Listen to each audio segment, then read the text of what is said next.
And welcome to the latest way to help you in your academic success. In this presentation, I go over why school is now your job. This is something that every student needs to hear, and no different from a veteran that needs to hear it too. Treat this stage of your life with respect and make it your bitch. Don't go anywhere.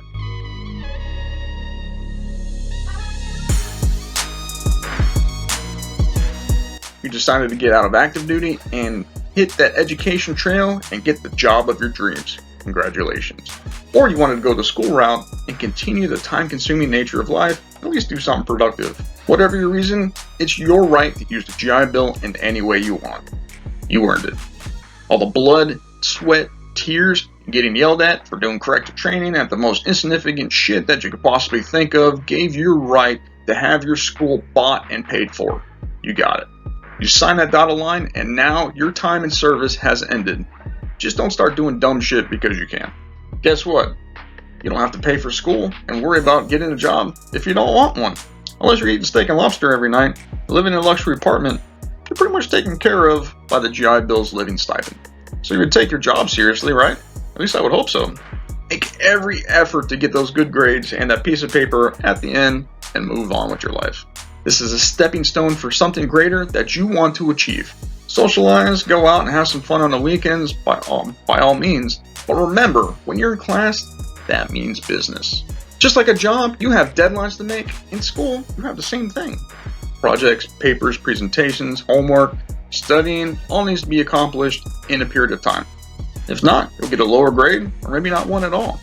Your grades are impactful on the time you spent in the class studying the material.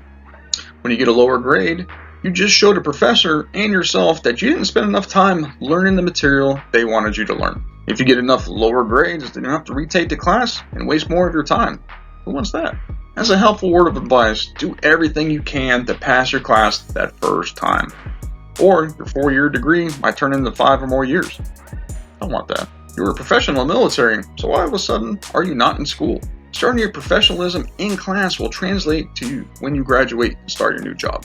You'll never know if you meet some of these people in the future, and there'll be someone that'll be in that gateway getting you to your next position at a company that you want to belong to. So staying on everyone's good side is something you want to try to be on. That's not to say don't start kissing everyone's ass or anything, but hey, you can be some friends with some cool people out there, and the good ones, you want to stay friends with. Believe me, you'll run into plenty of people you won't like. Just nod, smile, and move on. Some people just like to be difficult, so don't try to wrap your head around it. You have more of your own stuff to worry about. Don't forget to network with other veterans. We're a small, tight-knit group that likes to help each other just as much as our own family. Sometimes you'll meet someone that has the same mindset that is heading in the right direction. There may be another vet that both of you can benefit from one another. Like if you have a product to sell and they're going into marketing and advertisement, both of you can benefit from your newfound friendship and make a new business venture take off. Hey, you never know what the future holds. Besides that, most of us would rather talk to a fellow vet than a civilian anyway. Here's what you need to take away from this presentation. Treat your school as a 9-to-5 job. When you're at school, focus on school. Spend your time working like you should be and not flipping through social media. Study, do your research, and get on your homework. Make sure to be mindful of your exam dates. Don't forget to take your breaks. Just like at work, you'll have a break every couple hours, go to lunch, same goes for your school day. Mindless studying every material after your brain has already shut down for the day, this is not going to cut it.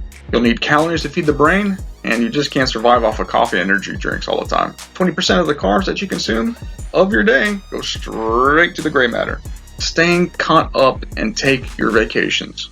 So, just like your job, plan your vacations at different times of year. And guess what?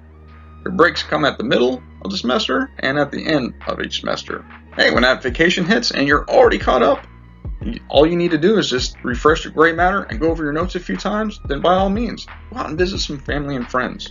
Disconnecting from school and getting some enjoyment is a much needed thing. So you do well to reflect on your performance evaluations. Your grades during the term at the end is a direct evaluation of your performance throughout the semester. If you're getting C's and D's, you probably need to work a little bit harder. You should be getting A's, but at the very least, B's. Keep improving your process every semester. First couple of semesters are going to be a wild ride, but after you get a hang of it and polish those habits up, you'll see it gets easier. Once you get the hang of it and everything starts to click, sky's the limit. Hope this information laid out your mindset and put you on a better path to success. Getting the hang of school is no joke, and it takes time and perseverance. It'll make or break you sometimes. So, question to you. What made you a better student, and what did you do that made the biggest difference and impact in your studies? If you would please hit that like and subscribe for more veteran and military help just like this. See you next time.